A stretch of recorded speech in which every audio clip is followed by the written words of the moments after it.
Якое важнае рашэнне прыняў Лукашенко, якія дзіўныя справы адбываюцца ў кулуарах беларускай улады, а таксама ад чаго сканаў Александр Меленкевич. Вітаем, сябры! Гэта наша Ніва, і зараз мы ўсё вам раскажам. Сканаў навуковец і палітык Александр Меленкевич, кандыдат у прэзідэнты Беларусі на выбарах 2006 года. Летась ён цяжка перанёс планавую аперацыю па выдаленні тромба, і дактары змагаліся за яго жыццё ўсе апошнія месяцы. Былі спадзевы, што спадар Меленкевич пайшоў на папраўку, але раніцай 11 жніўня яго жонка Інна Кулей паведаміла, што яе мужа не стала. Александру Меленкевичу было 79 гадоў.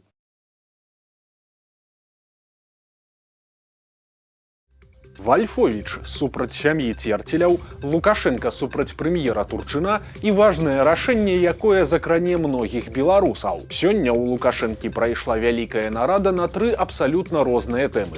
Ён сабраў сваіх чыноўнікаў і сілавікоў, каб пагаварыць пра угнаенне на сяле, выкарыстанне прыродных рэсурсаў ды праблемы дэмаграфіі.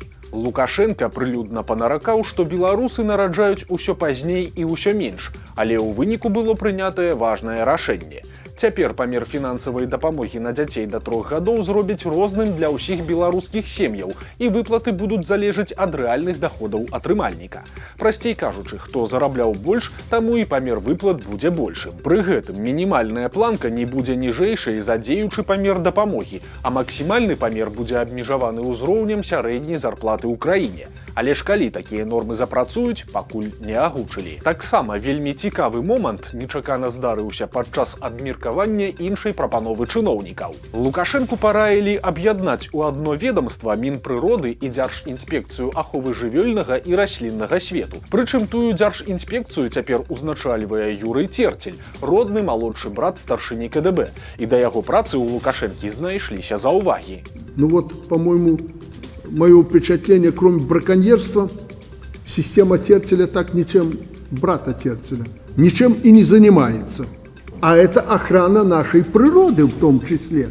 И тут надо вписываться на всю катушку, потому что действительно наше достояние. Але на ідэі аб'яднання ведамстваў нечакана паставіў крыж Дзяржсакратарыят Рады бяспекі на чале з Александром Вальфовичам. Чаму гэта было зроблена і якое дачыненне мае галоўны сілавы орган да лясоў, палёў і звярушак, зразумела не вельмі. Але ж нядаўна менавіта Вальфович быў афіцыйна пастаўлены панад КДБ і яго кіраўніком Іванам Церцелем.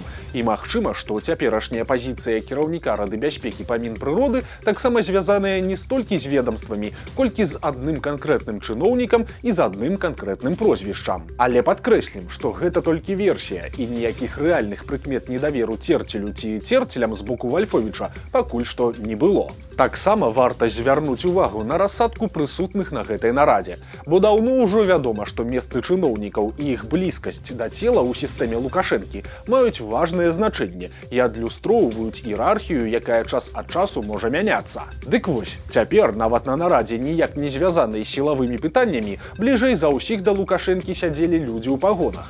Першым з аднаго боку ўсё ж размешчаны прэм'ер-міністр Турчын, але за ім сядзіць галоўны кантралёр Васіль Герасімаў. З другога боку адразу каля Лукашэнкі сядзіць дзяржсакратар Рады бяспекі Александр Вальфович. Пасля ідзе генеральны пракурор Гара, і толькі за імі панурая віцэ-прэм'ерка Наталля Пяткевіч, якая апошнім часам усё часцей атрымлівае ад Лукашэнкі публічныя вывалачкі. Праўда, цяпер заўвага ў чарговы раз прагучала на адрас прэм'ер-міністра Александра Турчына. Лукашенко застаўся незадаволены тым, што ён паклікаў на гэтую нараду так званых губернатараў. Маўляў, няма чаго цягаць іх у сталіцу і адцягваць ад жніва.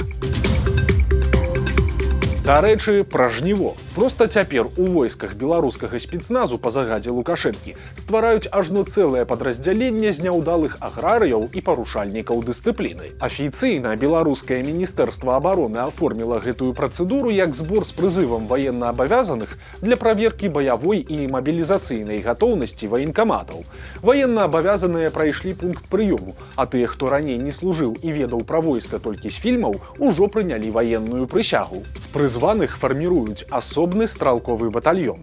На працягу 60 сутак на палігоне з імі правядуць інтэнсіўныя сутачныя заняткі па агнявой, інжынернай ды ваенна-медыцынскай падрыхтоўцы, прычым у тым ліку ўначы і на аддаленых лакацыях. Далей цытата Міністэрства абароны. Пасля праходжання курса навучання яны будуць накіраваныя ў раёны выканання вучэбна-баявых задач. Паводле Лукашэнкі аграрыяў павінны кінуць на украінскую мяжу, але ў выніку ўсё гэта выглядае, мякка кажучы, дзіўнавата, бо сялянскіх штрафнікоў будуць адпраўляць да элітных байцоў сілаў спецыяльных аперацый, ды яшчэ і на мяжы, проста каб папалохаць. Карысці ад іх там яўна не будзе. Ну а для спецназаўцаў гэта незразумела, навошта патрэбны лішні гемарой і лішняя адказнасць за людзей далёкіх ад вайсковай справы. Лукашенко тым часам пакрыўдзіўся на беларускіх прадпрымальнікаў, у тым ліку на вядомага бізнесмена, мільянера і ўладальніка сеткі крамаў «Карона» Паўла Тапузідзіса. Загад улады прадпрымальнік выканаў, але нейкія прэтэнзіі да яго ўсё яшчэ засталіся. Спачатку пра Тапузідзіса грэбліва згадаў сам Лукашенко на нядаўняй нарадзе. Цытата: «Я разумею, што цяпер стаў непапулярным у Тапузідзіса і яго калегаў сетак. Яны ж у нас у момант сталі рыначнікамі і самымі багатымі людзьмі і забываюць, што ў 40-градусную спякоту ў камбайне сядзіць звычайны чалавек». Канец цытаты. Затым Лукашенко панаракаў, што вяскоўцам патрэбны не іспанскі хамон, а звычайныя беларускія прадукты і свежы хлеб. І гэта выглядае незразумелымі папрокамі, бо сетка «Карона» ўжо выконвае загад Лукашэнкі, які на хвіліначку уяўляе сабой сапраўдны ультыматум. Сутнасць яго вельмі простая. Калі хочаш зарабляць на гараджанах, кармі і вяскоўцаў. Нават калі сельскія крамы і аўталаўкі грошай не прыносяць, яны павінны быць. Проще говоря, хочешь собирать сливки и прибыль в больших городах и столице, возьми на себя ответственность и за отдаленные деревушки. І тут адметна, што адказнасць за гандаль на сяле Лукашенко па-майстэрску пераклаў з дзяржавы і яе вечна стратнага белкаабсаюза на плечы прыватнага бізнесу. Прычым бізнес пагадзіўся, але зноў застаўся кепскім. І тут сваю версію канфлікту выказаў прапагандыст Ігар Тур. Дык вось, паводле яго, Лукашенко затаіў крыўду на кіраўнікоў буйных гандлёвых сетак яшчэ з леташняга бульбянога крызісу. Маўляў, справа ў тым, што некаторыя неахвотна пастаўлялі бульбу на беларускі рынак, аддаючы перавагу продажу гэтай гародніны ў Расію, дзе кошт быў вышэйшы. Нечаканае звальненне важнага сілавіка. Новы прарэктар Гродзенскага дзяржаўнага універсітэта пратрымаўся на сваёй пасадзе ўсяго толькі 9 месяцаў.